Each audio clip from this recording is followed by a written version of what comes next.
all that other stuff. So yeah, that's fine. okay. All right. So Continuing with the Mohonk conference, I know people have been waiting for this stuff to, you know. What happened to the Mohawk conference? You guys ain't doing it no more? Yeah, I got my. Well, you got emails like that too? Yeah. With lives, Yes. What happened when you are at the Mohawk conference? Thought y'all wasn't interested in this kind of stuff. I don't know. And then you find out later that they are. Yeah. And some people are, yeah. So, especially since I started the Daily Black Pill, and I'm not really, I think we only talked about women once. Hey, getting back to where you wanted to start to talk about anyway, esoteric stuff. Well, I asked them what they want to talk about, and they haven't really mentioned women once. Yeah, the demographics are, demographics, politics, AI, that kind of, science, that kind of stuff. That's what they want to talk about. So, okay. Under the Black Brain Trust is baking their noodle. All your dogs talk about bitches. Well, ain't no bitches in this, okay? Yeah, exactly. So shut up.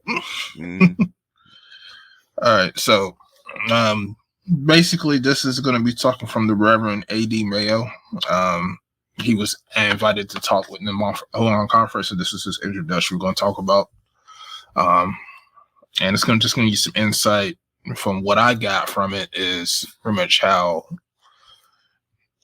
they were going to train you, or how he wants Black people to instill Christian values, so that way they can be part of the society. And it's just interesting because when you start seeing how Black people are indoctrinated into the Christian way of life, especially I'm from the South, I'm living in the Bible Belt, so I see this all the time. White Jesus on the wall. Yeah. Look at it like, wait a minute, we're people full of Black people. Why we got a white Jesus? Yeah. Well, they're trying to make you white. They're trying to assimilate you. So. So I'm going to start off with my only recipe for the solution. And this is him talking. This is part of his introduction. My only recipe for you got it? No, go ahead. Okay. Go ahead. You got it.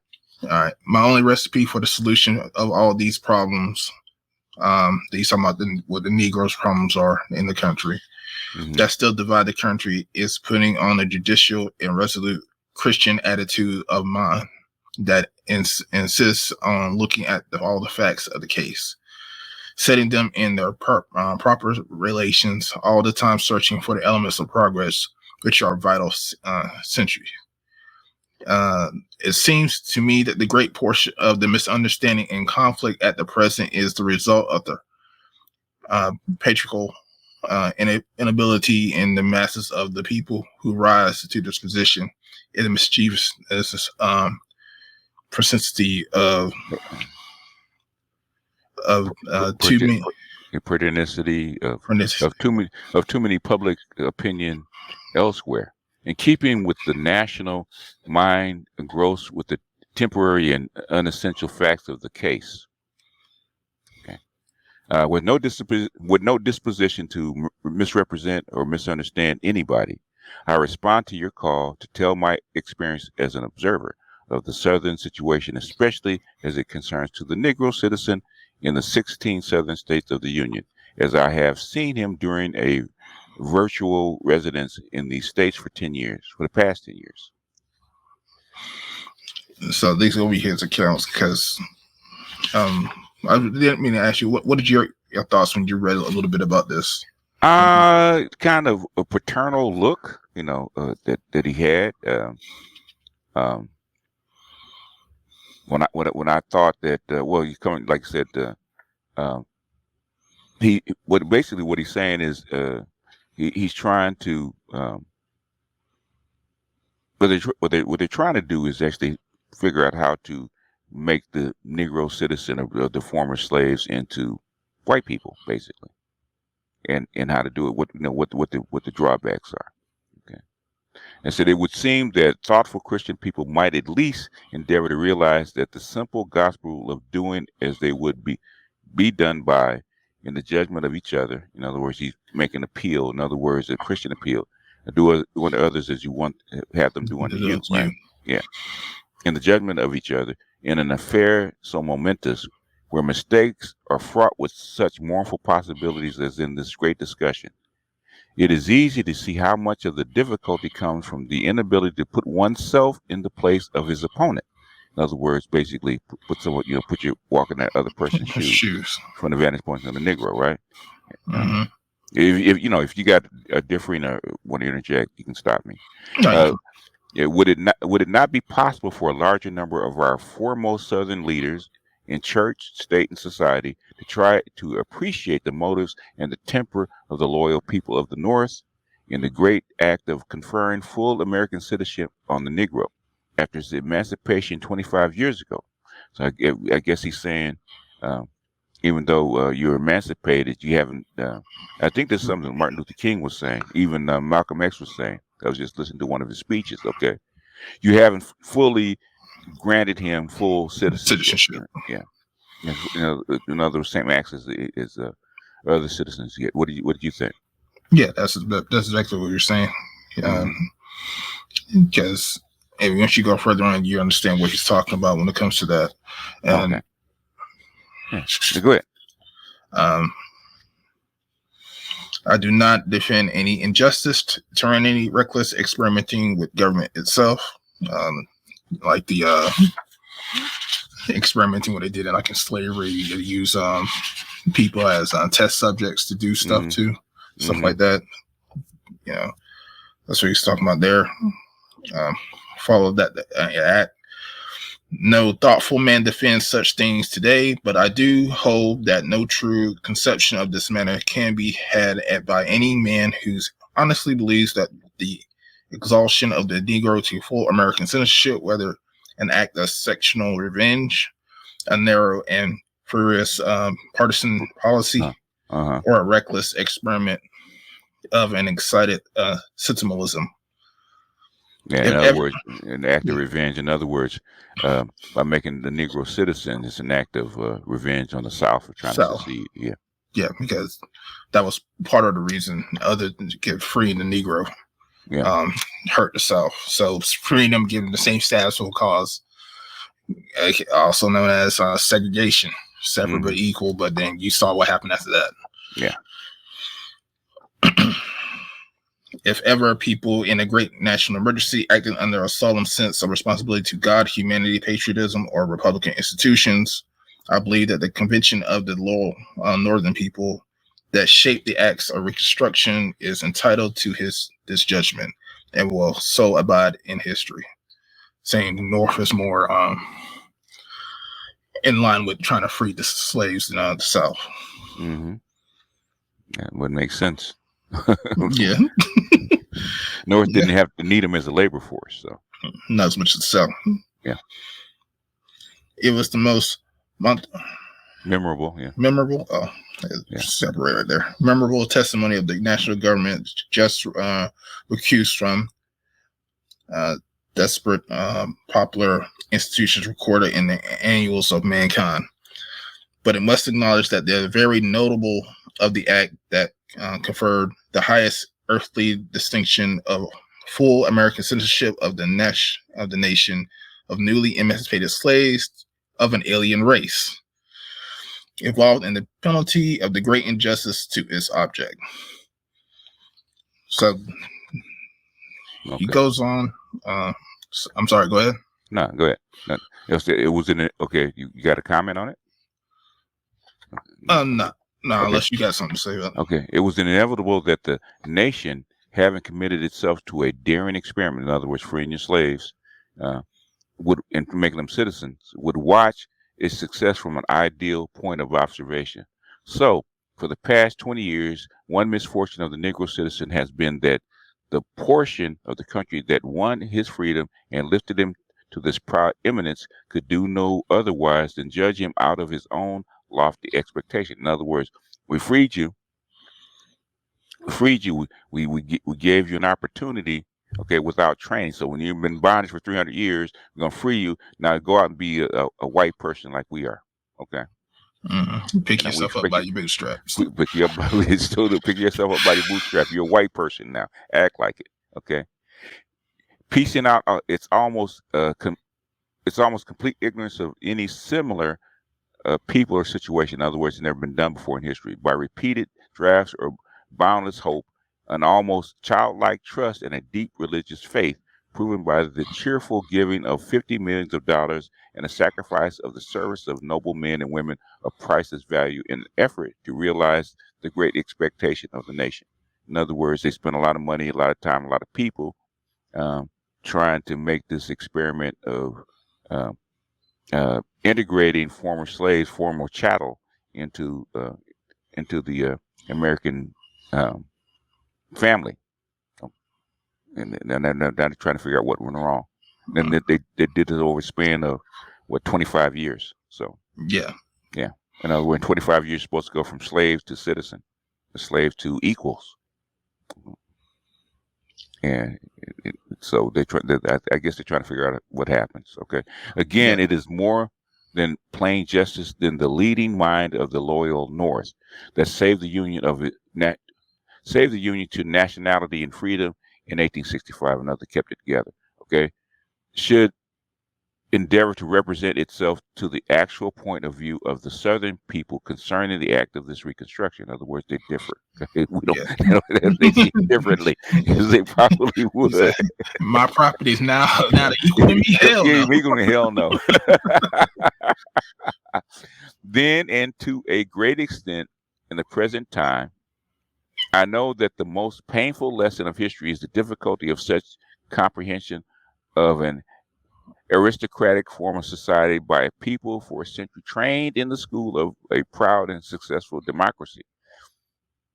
Not one educated man in 1,000 in the United States can put himself in the place of the great Tory leaders or scholars of Great Britain, or listen with anything but impatience to the account of any European government or Catholic Church can give of itself. How much more difficult for the average New England or Western citizen to understand the attitude of mind with which an old Southern planter or a modern Southern politician must contemplate the sudden and portentous upheaving of fives of millions of freedmen to the complete endowment of American citizenship at the close of the Great War. So it's going to be very difficult at that end. You're changing the social order, okay? Mm-hmm. And basically you embarrass them by defeating them in war, and then you're going to put the Negro over him, okay? Yeah, that's going to cause a great conflict. Basically, they left your plantation, left you penniless, and then when we come back, we're going to be your managers or be someone sitting next to you. Yeah, you were that low below. That's going to hurt. That's going to hurt their pride. Yeah. It's like the pigs in pants with the farmer, huh? Mm-hmm. And Animal Farm. Animal Farm, yeah. Mm-hmm. I'm not sitting next to that. Okay. All right. For surely at the first sight, nobody for 5 million of people could be imagined less qualified by its past to justify such expectations that the Negro freedman. 300 years ago, the Negro was a pagan savage inhabiting continents still dark with the shadow of an unrecorded past. Loss. 100 years ago, the ancestors perhaps of the majority of the 7 million of Negroes now in the United States were in the same condition. Basically, when they freed us, now they looked at us still as savages. Savages, yeah. Uncouth, untrained, untrained, uncivilized savages, yeah. Mm-hmm.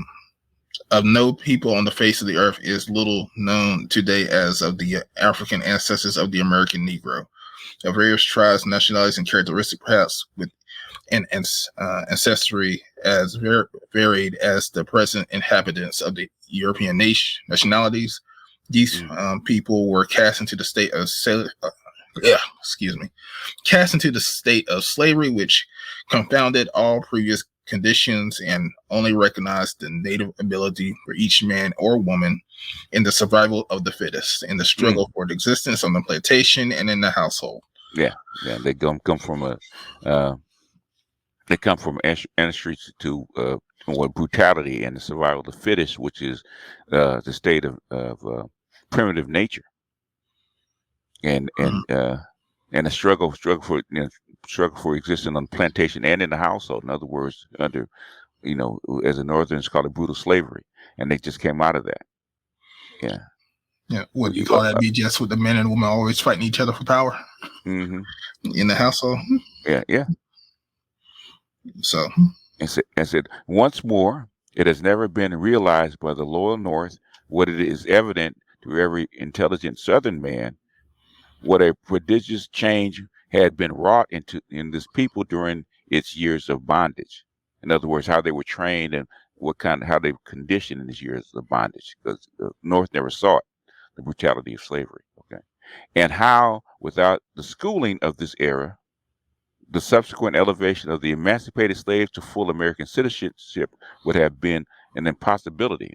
In other words, without educating the people or reconditioning the people, making the Negro full citizenship is probably impossible. Okay, during this brief period of tutelage, briefest of all compared to any European race, the Negro was sheltered from the three furies of the prayer book: sword, pestilence, and famine. Yeah, part of the three horsemen. Yeah. It was brought into contact with the upper strata of the most powerful of civilized people, in other words, white people, in a republic amid trials, sacrifice, and educated influences of a new country. In the opening years of the grand and awful time in which our lot is cast, in that condition, he learned that the three great elements of civilization more speedily than were ever learned before. In other words, it's a crash course in how to be white people, civilized, according to them. He learned to work. He acquired the language and adopted the religion of the most progressive of people. Gifted with a marvelous aptitude for such schooling, he was found in 1865 further out of the woods, out of barbarism than any other people in the end of 1,000 years. The American Indian, in his proud isolation, repelled all these beneficent changes, and today the entire philanthropy, religion, and statesmanship of the Republic are wrestling with this problem of saving him from the fate of the buffalo. In other words, fate of the buffalo. They killed off the buffalo, so they're starving. Yeah. So because they're dependent on one food source. That's what he's saying. So in other words, civilization, they were civilized and know how to adapt. They would be able to adapt to the environment better. Because basically how I got it from is like, okay, you got a crash course learning from us, so you should be more civilized. The Indians rejected this, and so, like they said, they killed off the buffalo. So, if you want to be killed off, then if you don't want to be killed off, then you will be just like us. Yeah, if you don't want, if it would serve a similar fate. Yeah. You want me to read this next one? Okay. I find only the broad-minded, the most charitable leaders of our northern affairs, any real understanding of the inevitable habit of mind in which the average Southern citizen brings to contemplation of the actual condition of possibilities of the Negro American citizen. Basically, it's going to be complications, trying to bring them up to the same status, especially in the South. Yeah. With the personal attachment of the Negro greater than is possible for the people of the North. So it'll be easier elsewhere. Because they're not personally attached to Negro as the South is. Yeah. With the habits of the forbearance and patience waiting on the infirmities, vices and shortcomings of this people, which to the North are unaccountable and well high impossible of imitation, with the great general willingness and cooperate for as far as the comfort and the personal prosperity of his own old slaves are concerned. So they don't want to be accountable for them. Yeah. In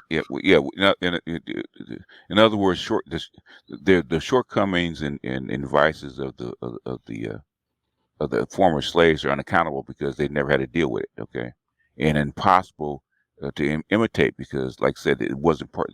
Black people really weren't part of your society for the most part in the North, whereas they were, I think they were like almost half, like a quarter of, like 40% of the South was black, because of the slaves. Yeah. So their relationship with the Negro is different than it's going to be different than it is in the North. So in other words, the North is projecting because their society is formed differently than the South is as far as black people and slaves are concerned. It is strange that this act of statesmanship should appear to him as the wildest and most reckless experiment in the annals of national life to the South, right? Even the most intelligent and conservative parents finds it difficult to believe that his beloved child is competent to the duties of manhood or womanhood. They're comparing slaves to children. Yeah, in other words, you can't expect your kid to run their affairs as an adult without training. And only with a pang does he see the dear boy or girl launch out on the stormy ocean of life. What then would be the inevitable feeling of the dominant Southern class, to whom the Negro had only been known as a savage, slowly evolving into the humbler strata of civilization? Okay. Basically, how will the Southerners feel seeing a person that was under you starting to come up in power? Yeah. As a dependent chattel, when at the end of a frightful war, it found itself in a state of civil subjugation to its old bondsmen. Okay. No subject race has ever reveals its highest aspirations and aptitudes to its master race, and is not remarkable that only the most observing and most broad-minded of Southern people. Is that people? Yeah, people. Yeah. Even yet heartily believe in the capacity of the Negro for civil, social, industrial cooperation, or any of the European peoples, with any of the European people. In other words, we don't think they can be integrated because they're savages and they haven't evolved enough yet. So that's what the Southern people believe, but the Northerners don't see them that way. In other words, they're just people like anybody else. How come you don't incorporate them? So there's a disparity in how they view these folks, because they, in other words, the Northerners say, okay, they're people. How come? I don't care if they've been slaves. Okay, they should be up to snuff, up to speed, and you guys should adapt to them, right?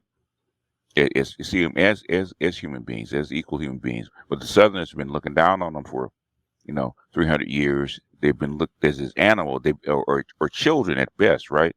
And now your 6-year-old or 7-year-old is supposed to be treated like a man and an equal adult in their eyes, and without training, and that so both things are true, right? Like they look at them as underlings and not civilized, and then on the other part, the Northerners should think they should come out with training and act like a regular European without training, and the Southerners they can't because they've never been taught. We suppressed them for 300 years. How are they gonna act like a functioning citizen without their training? So so two things are true. Yeah, it makes sense. It makes sense, yeah. I lost my place now. Okay, I got it. Now, okay, we're here. Okay, I think we're right here. So now say what we will. This obstinate inability and sometimes unwillingness to put oneself in the place of the opposition, that's what he's trying to say, has been the most hopeless feature of the case. The real chasm between the leading mind of the North and the South. Okay, that's the chasm between North and South, how they view the Negro.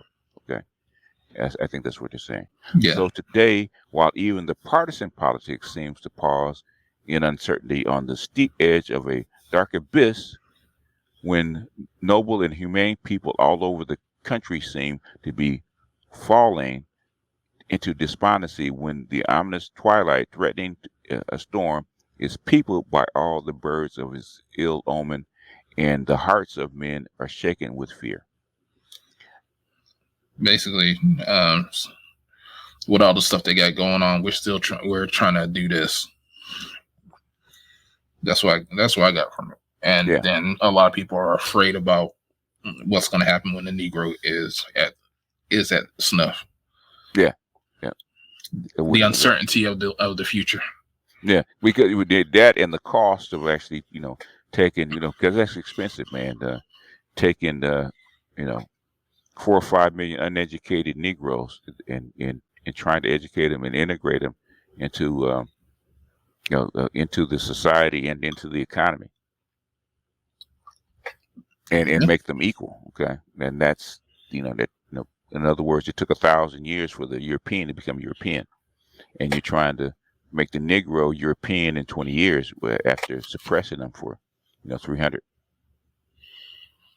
Yeah, it's going to take a lot more work than that. Yeah. I said, I am glad that we have been summoned here to look things squarely in the face, to bring a varied experience to bear on a new and more careful consideration of the whole matter, and by the guidance of a Christian insight endeavor to see the hopeful elements of the situation. We do not need to rehearse or separate our knowledge of the shadow side of this new South, okay, the hidden side. Okay. Well, they talk from a northerner's perspective, the hidden side. The shadows we have always with us everywhere. But if we can locate the center of the new sunny South, we may go home with the conviction that while the shadows in human affairs are always on the move, the sun shines forever and is bounding to bring God's final day of light. Basically, a new hope. A new hope. Star Wars. Yep.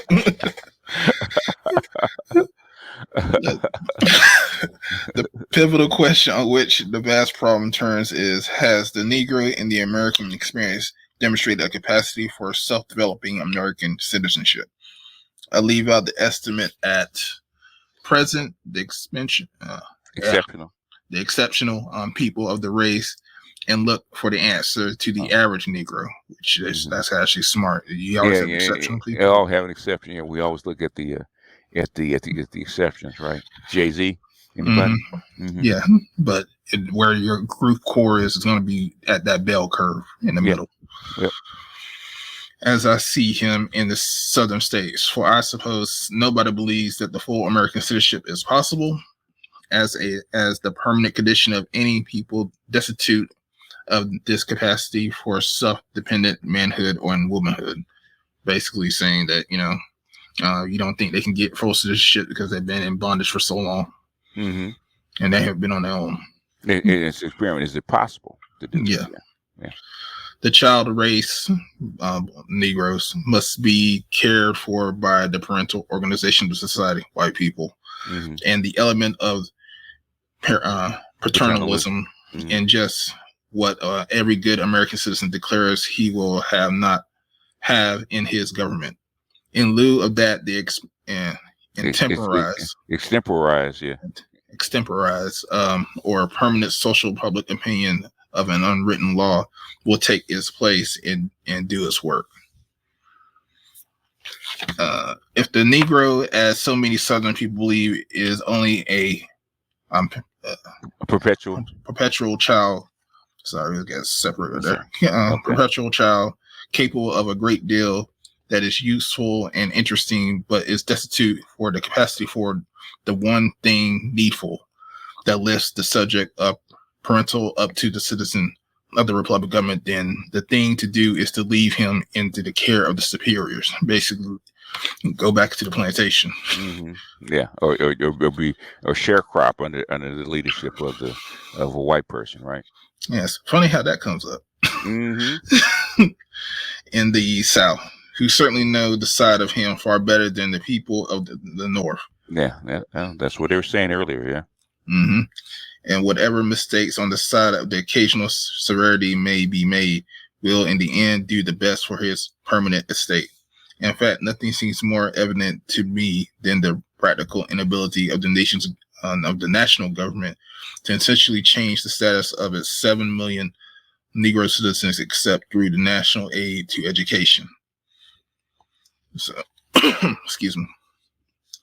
Education. There is no power at Washington that can hold up to the series of generations any people in the permanent state of illiteracy in which the majority of the Southern Negroes are at present found. Yeah, they're uneducated, they're untrained, uneducated, and trying to integrate these people all at once into a modern society. Yeah, they only do that is to the aid of the United States government. It's going to have to aid these people. And should they fund and parcel this kind of job off to the Southern man or the Southern leaders that understand them better, or interject yourself? And he thinks it would be better to fund the Southerners to actually train these Negroes up to the point where they can actually be citizens. Yeah, we saw how well that worked out. This shit's so funny. Looking at hindsight. Yeah.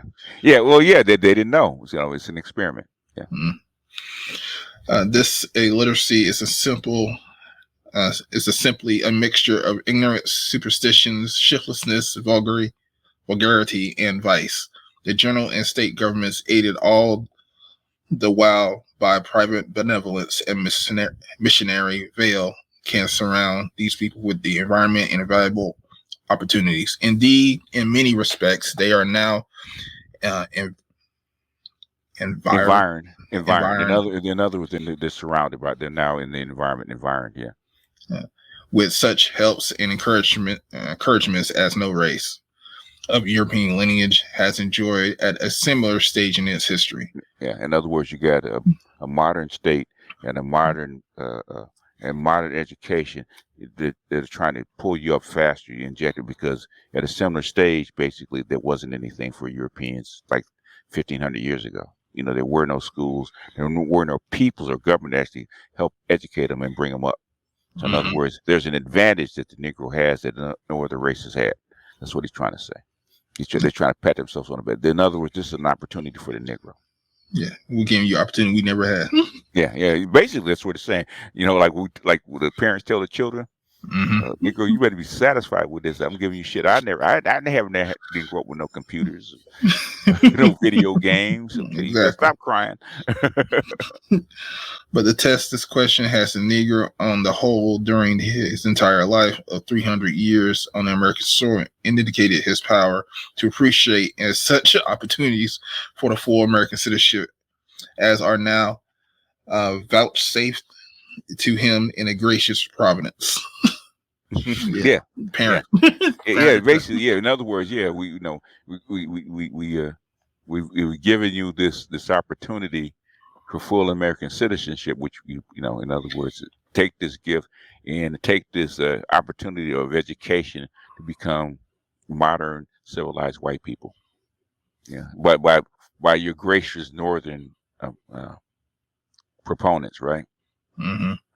Yeah. So to my mind, he had vindicated his capacity for indefinite improvement in this direction, even before he received the precious boon of citizenship of the American Republic. In other words, the slaves had been doing jobs and doing remarkable things even before they were freed. Remarkable as his progress in some ways has been during the past 25 years of freedom, I would be content to refer to his 2 centuries of slavery for proof of a remarkable aptitude for civilization. In other words, they've come a long way, and that there is a spark of intelligence that they can adapt to this, in opposition to the American Indian. Okay, they rejected it. The best evidence for such capacity is a certain unconscious tact, a habit of getting on in a tolerable way under unfavorable circumstances. In other words, you took your bondage well, without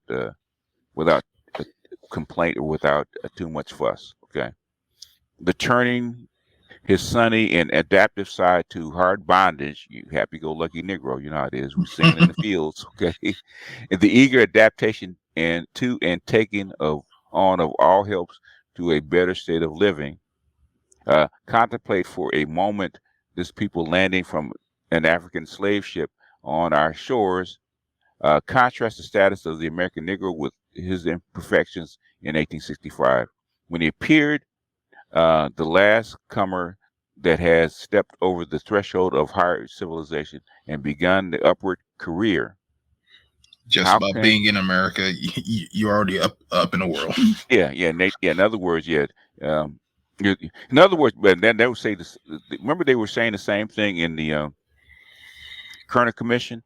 When the black folks moved to the northern cities from the south, they were the last to cross the threshold, so they were at a distinct disadvantage because they were last. Things had already been solidified, so they had to come in to a situation that's already been taken because you're the last in the room, last to be hired, and now you have to make a way in opposition to it. Okay. How can that amazing progress in practical ability and adaptation to the habits and manners of civilized life, reception of Christian faith be accounted for on the theory of perpetual childishness and a race characteristics? In other words, how can they be accounted as children and adapt to adulthood so quickly? Did any people under a similar strain, realizing, as the Negro did, the awful issues of the mighty Civil War amid which his closing years of servitude were involved, even ever bear itself with such personal infidelity to present duty with such remarkable wisdom, tact, with such complete reliance on providence for the result? Well, that's a dichotomy, okay? They took to it well. They showed remarkable wisdom and tact, and even with such reliance on intervention. In other words, being freed by a higher power. So he's trying to give them a compliment. Okay, you've never seen this before by a slave. When people have said that a slave population rise into equality so quickly. It's never been done before.